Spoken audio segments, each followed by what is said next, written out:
एक बुरा राजा अपने खजाने के लिए गांव वालों का शोषण कर रहा है, जिससे सभी लोग दुखी और परेशान हैं।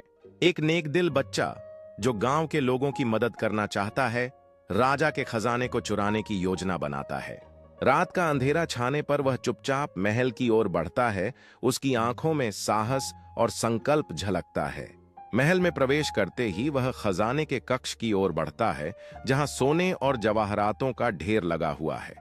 खजाने को हाथ में लेते ही उसे यह एहसास होता है कि इस धन का प्रयोग गांव के लोगों की भलाई के लिए करना है।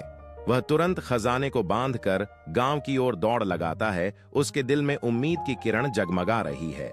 गांव पहुंचते ही वह खजाना विलेजर्स के बीच बांटता है। उनके चेहरों पर खुशी और आभार की चमक लौट आती है।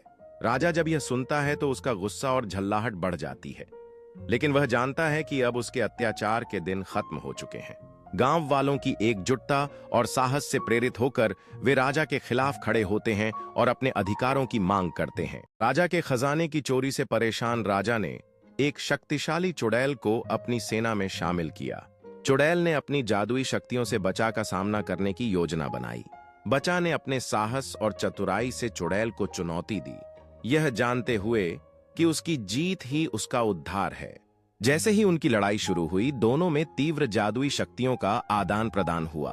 बचा ने अपनी बुद्धिमानी से चुड़ैल के जादू को मात दी, जिससे राजा की सारी योजनाएं ध्वस्त हो गईं। राजा अपनी हार से निराश होकर अपनी दौलत के लिए भागने लगा। बचा ने अपनी विजय का जश्न मनाते हुए खजाने को बचाने की खुशी से भरपूर हो गया।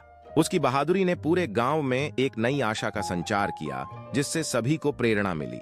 बचा ने अपने दोस्तों के साथ मिलकर यह संकल्प लिया कि ऐसा साहस कभी नहीं भूला जाएगा और वे हमेशा अन्याय के खिलाफ खड़े रहेंगे। उनकी एकता और साहस ने गांव को मजबूत बना दिया, जिससे वे हर खतरे का सामना करने के लिए तैयार थे। समय के साथ बचा की कहानी पीढ़ी दर पीढ़ी सुनाई जाने लगी, एक प्रेरणा बन गई जो साहस और मित्रता का प्रतीक बनी।